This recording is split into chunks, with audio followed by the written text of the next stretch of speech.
Pemerintah menyebut materi retret penting untuk pembekalan para kepala daerah saat memimpin wilayahnya. Lalu bagaimana dengan kepala daerah yang tidak hadir? Apakah ada banyak materi penting retret yang tidak tersampaikan? Apa dampak dan kerugian bagi kepala daerah dan daerah yang dipimpinnya? Untuk membahasnya sudah bergabung bersama saya ada pakar hukum tata negara Bang Margarito Kamis. Kami ingin tahu Bang Margarito, payung hukum retret di pemerintah ini ada nggak sebenarnya Bang? Saya dari tadi itu berharap agar kamu tidak bertanya itu. Oke. Dari jalan ke sini Itu duluan malah Bang ya. Itu yang saya berharap, mudah-mudahan ini orang TV One nggak nanya barang itu gitu ya. Cuma tadi DVD tadi kan Anda bilang DVD tadi menunjuk Undang-Undang Nomor 23 tahun 2014 ya tentang pemerintahan daerah. Nah itu memang payung besarnya begitu ya. Tetapi khusus mengenai kegiatan retreat, apa yang kita sebut dengan retreat itu sebegini jauh saya tidak melihat hukumnya. Dasarnya apakah itu peraturan presiden, apakah itu instruksi presiden, apakah itu peraturan menteri dalam negeri, jujur sejauh ini saya tidak menemukannya. Gitu ya. Nah karena itu ini harus dilihat sebagai satu polisi dari pemegang kekuasaan pemerintahan. Satu kebijakan dari pemegang kekuasaan pemerintahan. Siapa dia? Ya presiden.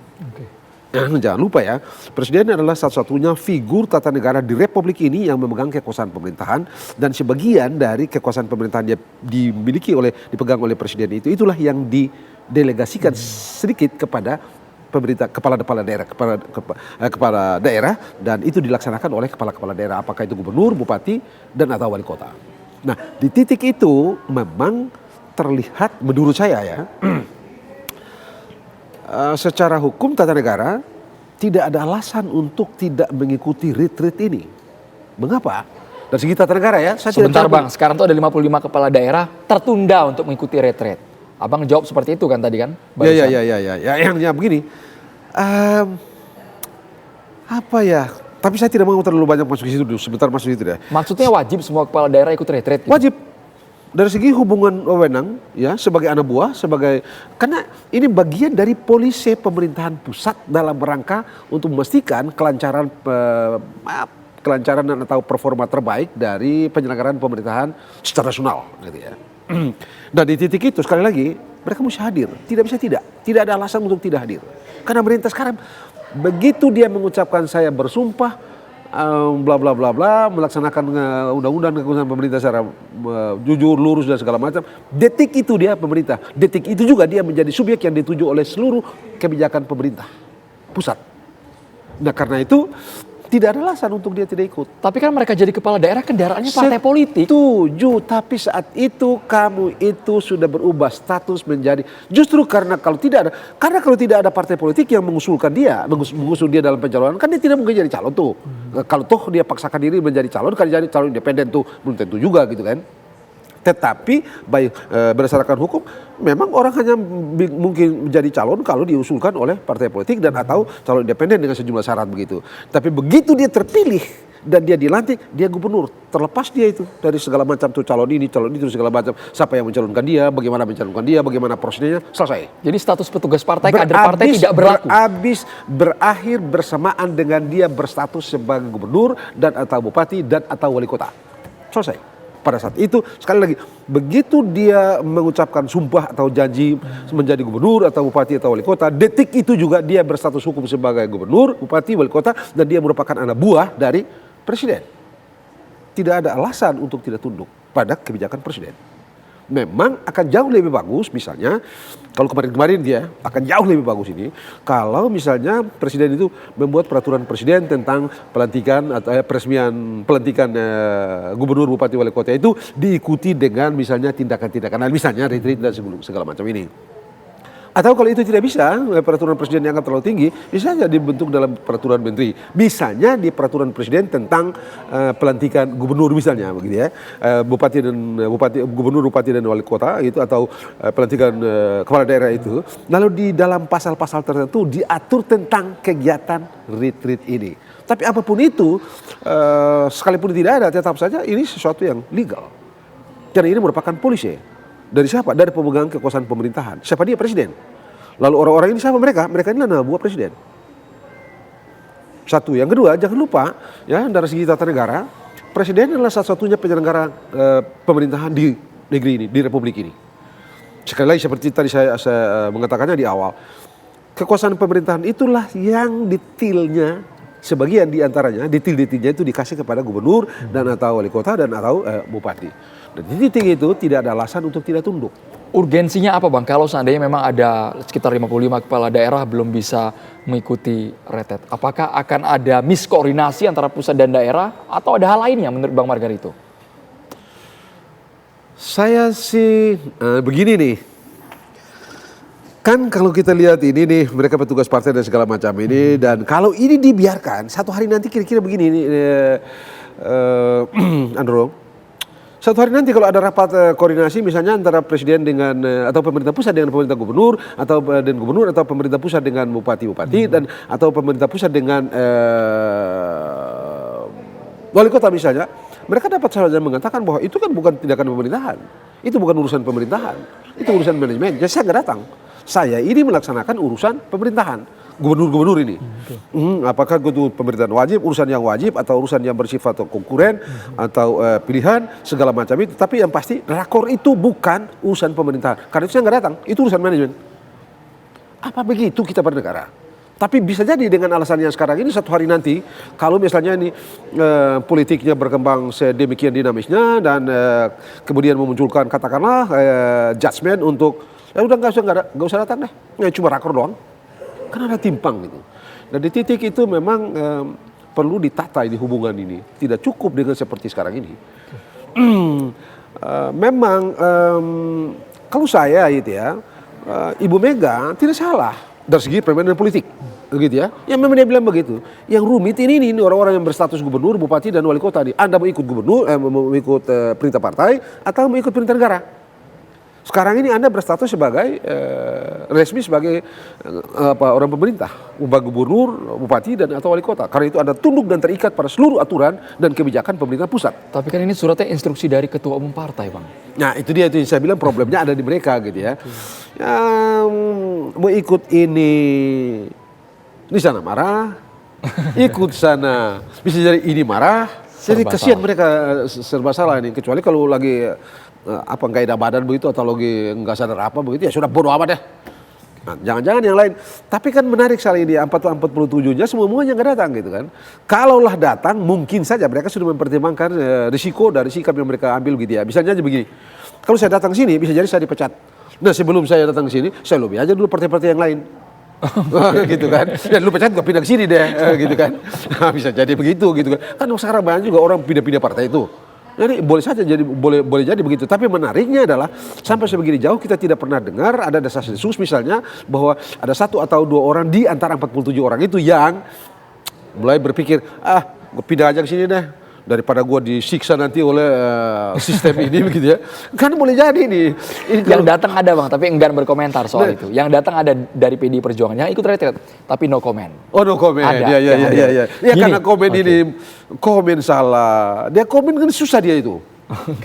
Mau ikut sini kalau dia bilang, saya mesti ikut pemerintah gara-gara saya sudah jadi pemerintah, karena saya sumpah saya sudah jadi pemerintah, jadi saya mesti tunduk dan taat pada seluruh polisi pemerintah. Tapi orang sana bilang, lu gimana sih lu?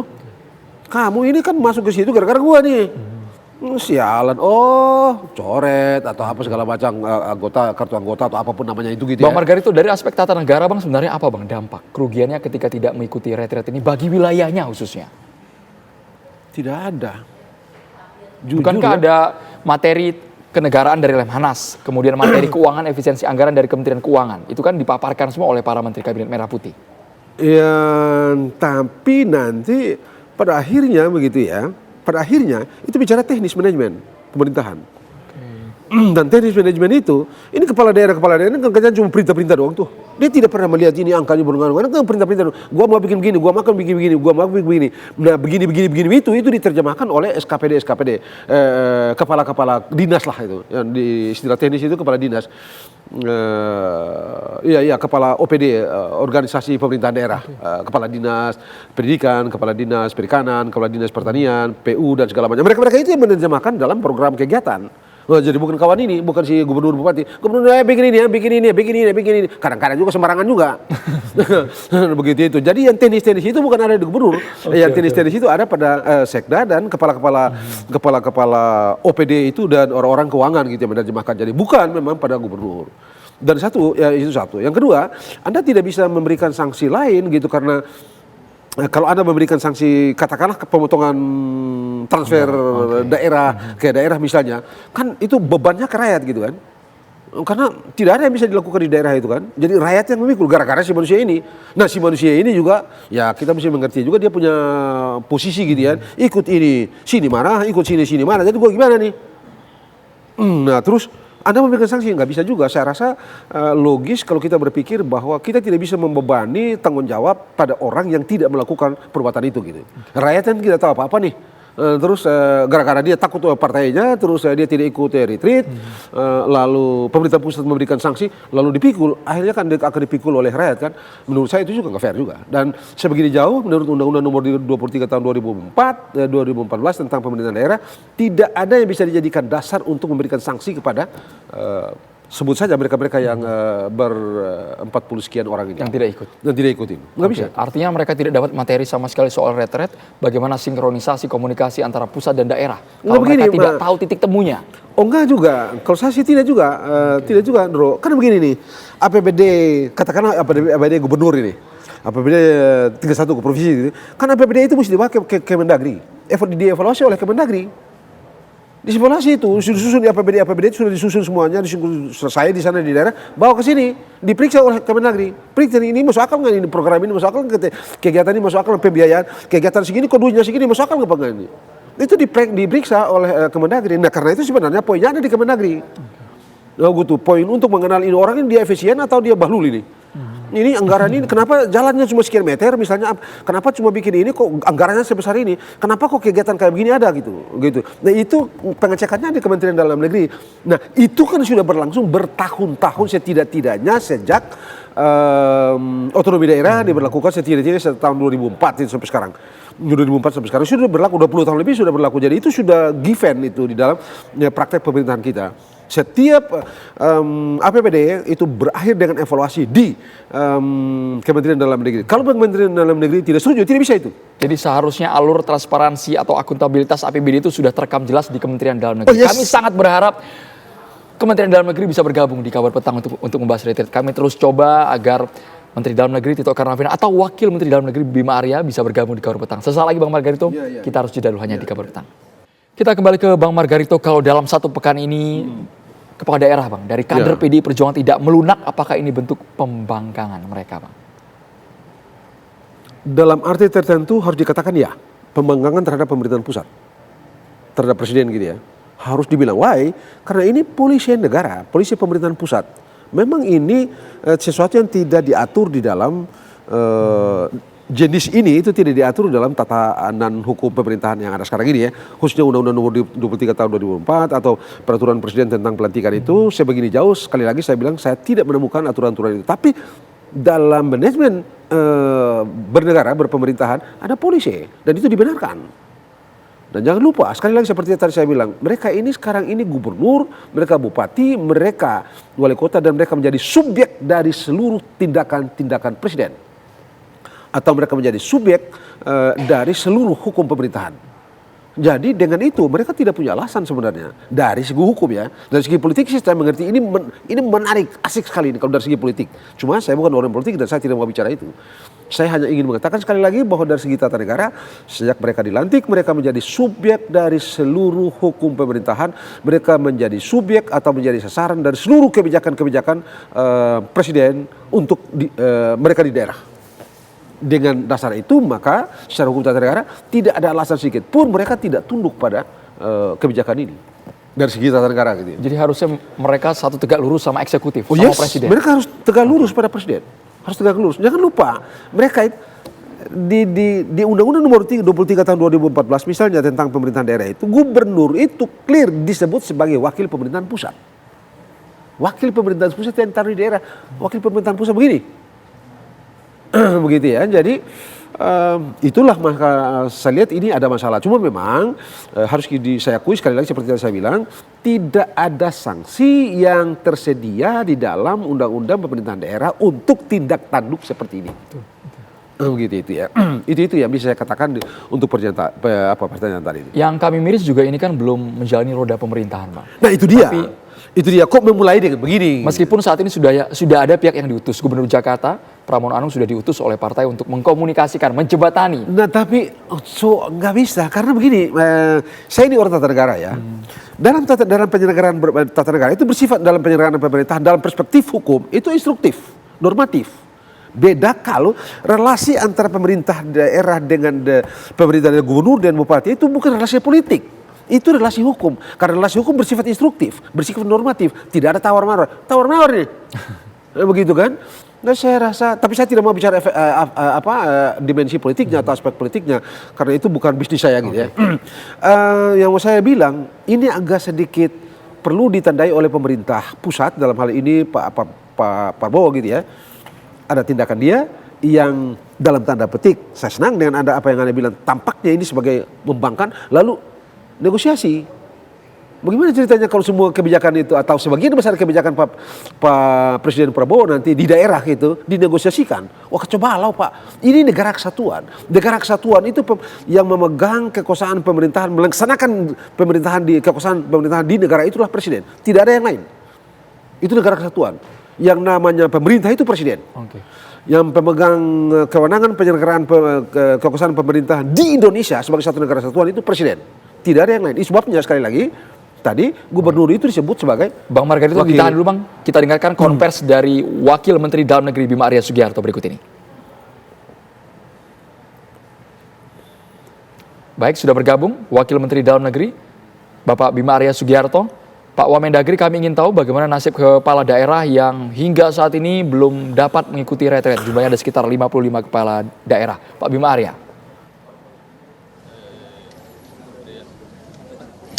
Jumlahnya itu bukan 55, saya koreksi, tapi seperti yang kami sampaikan dari awal, angkanya itu 47 dan sampai sekarang belum berubah.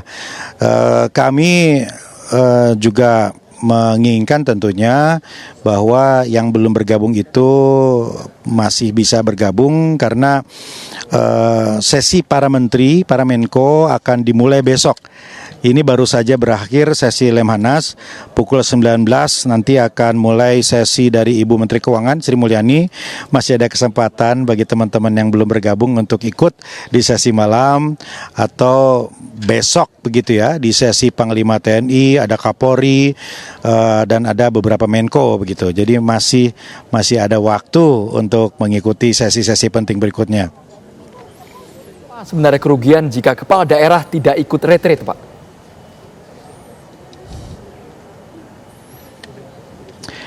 Yang rugi itu kan tentunya bukan hanya sang kepala daerah, tetapi warganya, stakeholdersnya di sana, karena di sini kan dikuatkan pemahaman tentang pengelolaan keuangan daerah, mengawal APBD, mengelola anggaran, kemudian bagaimana supaya tidak dekat-dekat dengan korupsi, bagaimana bersinergi dengan daerah lain, kompak dengan gubernur, nyambung dengan menteri dan lain-lain begitu. Jadi yang datang di sini tentu merasa seberuntung itu, dan kalau tidak hadir di sini pasti akan kehilangan juga kesempatan untuk itu. Walaupun tentunya kami memberikan kesempatan untuk ikut kloter berikutnya pembekalan kepala daerah apabila memang tidak memungkinkan untuk bergabung di kesempatan kali ini.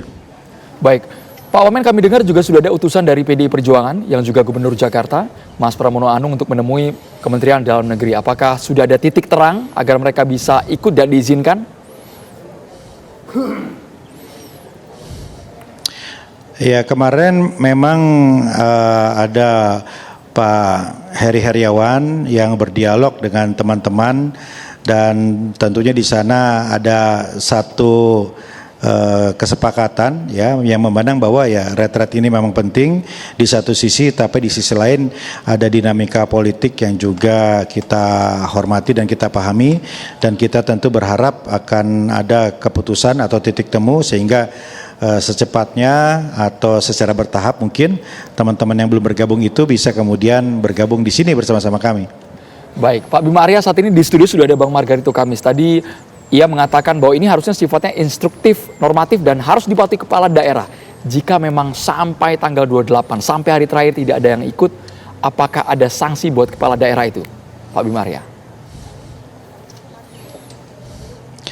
Saya kira sudah jelas ya, kami sudah sampaikan apabila tidak bisa mengikuti kali ini, maka harus mengikuti sesi berikutnya. Itu nanti setelah keputusan MK diputuskan begitu. Itu dan atau kalau memang tidak bisa juga silakan mengirimkan wakil kepala daerahnya. Jadi sikap kami sudah jelas, kebijaksanaannya seperti itu. Jangan sampai yang baik di sini, yang disampaikan di sini ini nggak sampai ke daerah masing-masing. Baik, sepertinya Pak Margarito ingin bertanya langsung, Pak. Pak Wamen, saya saran ini. Untuk the next step ini atau the next session gelombang kedua ini ya, saran saya sampaikan ke Pak Wamen, kata Pak Mendagri atau Pak Presiden agar diprakarsai pembentukan, sebut saja misalnya peraturan Presiden atau peraturan Menteri Dalam Negeri yang mengatur tentang ini dan diberikan di situ sifat agak sedikit imperatif. Boleh saja dalam bayangan saya Pak Wamen dan atau Pak Menteri Dalam Negeri dapat memikirkan revisi peraturan Presiden tentang pelantikan itu, lalu ada beberapa pasal yang diselipkan di dalam untuk mengatur ini agar ini tidak negosiable. Karena ini tidak bisa dinegosiasikan. Menurut saya ini tidak bisa dinegosiasikan karena Anda Pak Wamen kan pernah jadi wali kota begitu ya. Relasi dari segi tata negara, relasi antara pemerintah pusat dan dengan daerah itu relasi yang bersifat instruktif, relasi hukum bukan relasi politik. Kalau relasi politik celaka bangsa ini. Ditanggapi Pak Bimaria? Saran saya begitu Pak Wamen. Saya tidak sempat memberikan saran kepada Pak Menteri Dalam Negeri beberapa hari lalu. Iya, terima kasih Prof. Margarito. Ya. Jadi begini, memang ada landasan hukumnya Undang-Undang Nomor 23 Tahun 2014 mengenai posisi Kemendagri sebagai pembina politik, bagaimana Kemendagri harus melakukan pengawasan, pembinaan termasuk stick and carrot begitu ya terhadap pemerintah daerah. Tapi tentunya terkait dengan pembekalan ini tidak diatur secara rinci dan teknis mengenai punishment-nya. Namun saat ini Prof. Margarito, Kemendagri tengah mengkaji penyusunan peraturan pemerintah terkait dengan evaluasi kinerja pemerintah daerah. Paling tidak nanti di sana akan diatur 1 kali dalam setahun Kemendagri akan melakukan assessment terhadap kinerja pemerintah daerah yang tentunya instrumennya itu banyak, sehingga kemudian bisa kita katakanlah ada semacam langkah-langkah yang lebih jelas dan terukur apabila daerah itu berbeda katakanlah begitu dengan pemerintah pusat. Dan kami membuka ruang bagi Prof. Margarito dan teman-teman akademisi untuk memberikan masukan terhadap substansi dari peraturan pemerintah tadi yang isinya adalah untuk mengevaluasi kinerja pemerintah daerah. Terima kasih Wakil Menteri Dalam Negeri Pak Bimaria Sugiharto dan juga pakar hukum tata negara Bang Margarito. Kami sudah bergabung di Kabar Petang. Terima kasih Prof. Terima kasih banyak Pak Wamen.